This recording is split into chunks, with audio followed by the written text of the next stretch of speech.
Guys, maniod to ta. Dahil Sabado ngayon, hindi dumating yung anak ni Lola. Bumili na ako ng pintang, guys.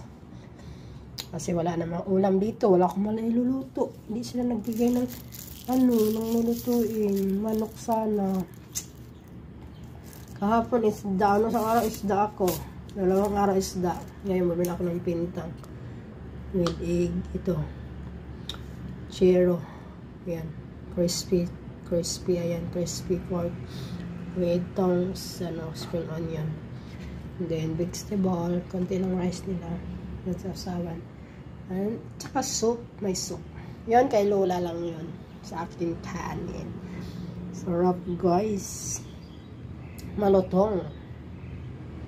Diba? Yeah. Crunchy. Sarap to crunchy. Saw-saw natin. Kalamansi. Kain-kain. Hirap naman ang kanin. Minsan, hirap ako mag-chopstick. Kain, guys.